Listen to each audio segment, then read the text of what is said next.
영적인 공동체 에베소서 4장 13절 우리가 다 하나님의 아들을 믿는 것과 아는 일에 하나가 되어 온전한 사람을 이루어 그리스도의 장성한 분량이 충만한 데까지 이르리니. 회복이란 전 인류를 하나님께서 원래 계획하신 대로 하나님과 바른 관계에 두는 것입니다. 이 회복을 위해 바로 예수 그리스도께서 구속을 이루신 것입니다. 교회는 더 이상 자신의 조직이 성장만을 바라는 그러한 영적 단체가 되기를 멈추어야 합니다.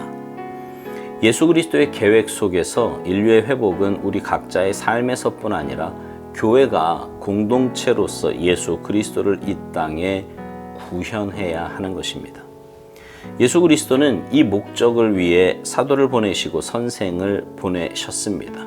그렇게 함으로써 교회가 공동체적으로 주님의 성품을 이 세상에 구현하도록 하신 것입니다.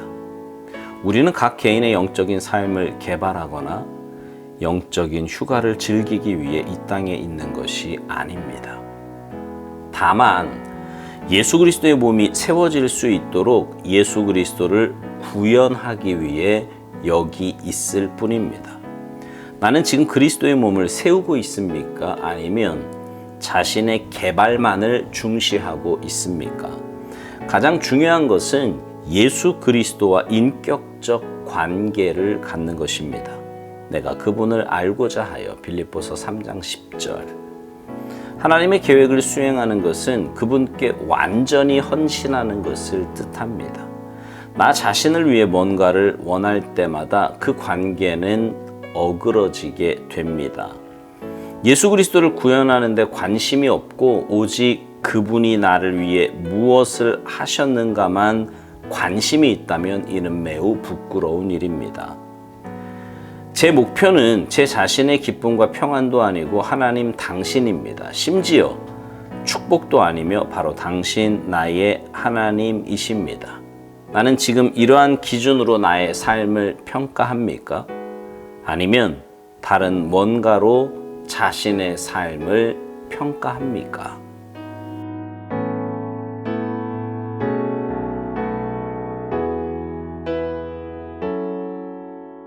우리 인간은요, 원래 하나님의 형상으로 창조되었습니다.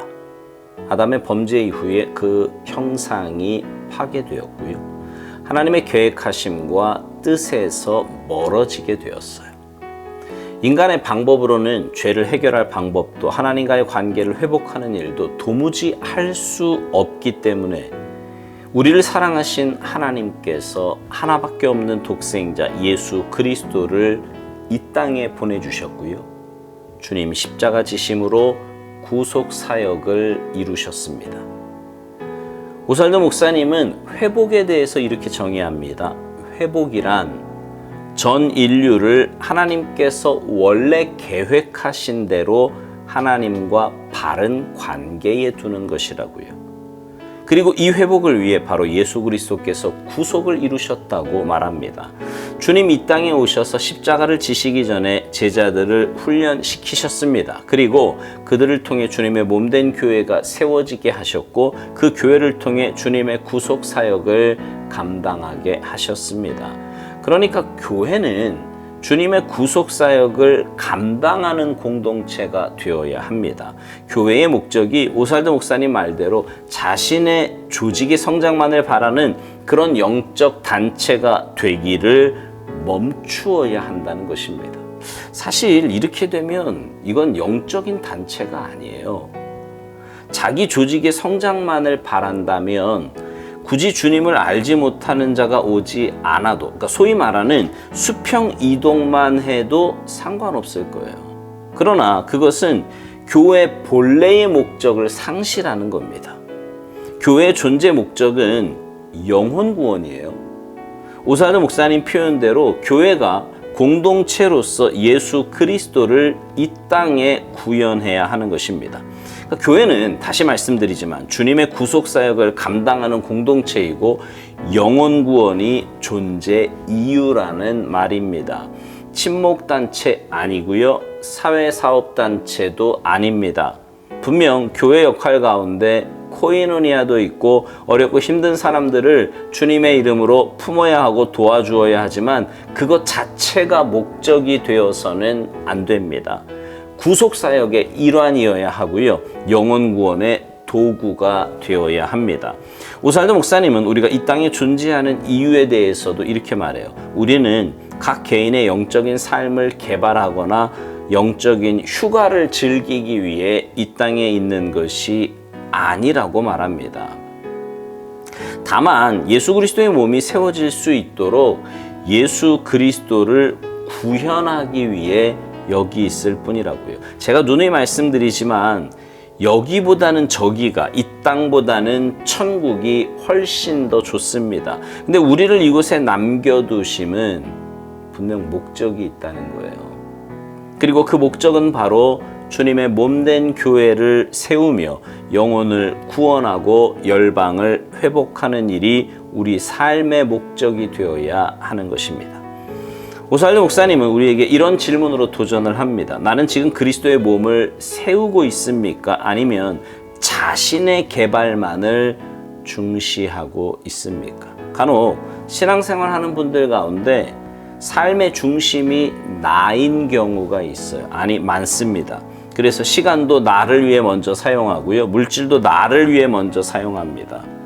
에너지도 나를 위해 먼저 사용해요. 그리고 난 이후에 시간이 가능하고 물질의 여유가 있고 에너지도 좀 남으면 그제서야 주의 일을 합니다. 여러분이 듣기에도 좀 뭔가 이상하지 않습니까? 근데 내가 느끼지 못하고 있어서 그렇지 그런 분들이 의외로 많아요. 예를 들어 볼까요? 여러분 아침에 일어나서 가장 먼저 하는 일이 뭡니까? 정상적인 그리스도인이라면 아침에 눈을 뜨면 기도를 하고 큐티를 하고 새벽 말씀을 들으며 하루를 시작하는 것이 맞습니다. 그리고 난 이후에 아침 식사도 하고 출근 준비도 하는 거예요. 하루를 마무리할 때도 말씀을 읽거나 듣고 혹은 중보 기도를 하면서 하루를 마무리합니다. 아유, 안 그런 사람이 누가 있나요? 라고 생각한다면 여러분은 지금 지극히 정상적이고 올바른 신앙생활을 하고 있는 것입니다. 근데 간혹 이런 분들이 있어요. 아침에 눈 뜨면 신문부터 찾습니다. 커피 마시고 아침 먹고 출근 준비합니다.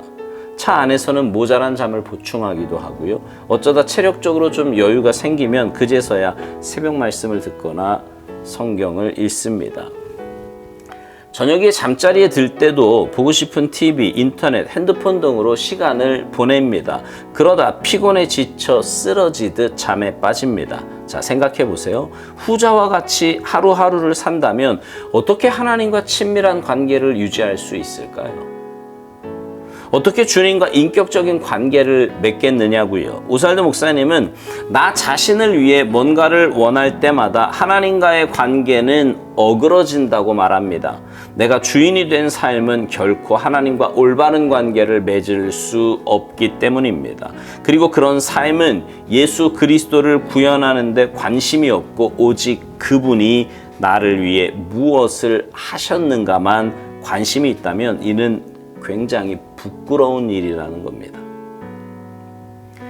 사랑하는 성도 여러분, 여러분의 삶의 목적은 무엇입니까? 하나님을 위한 삶입니까? 아니면 나를 위한 삶입니까? 제가 늘 강조하듯이 하나님을 위한 삶이 나를 위한 삶이고 나를 위한 삶은 마귀를 위한 삶이에요. 여러분 이 사실을 늘 기억하시고요. 하나님과의 관계에 우선순위를 두며 믿음의 삶 살아가시는 여러분 모두가 되시기를 주님의 이름으로 축복합니다. 아멘.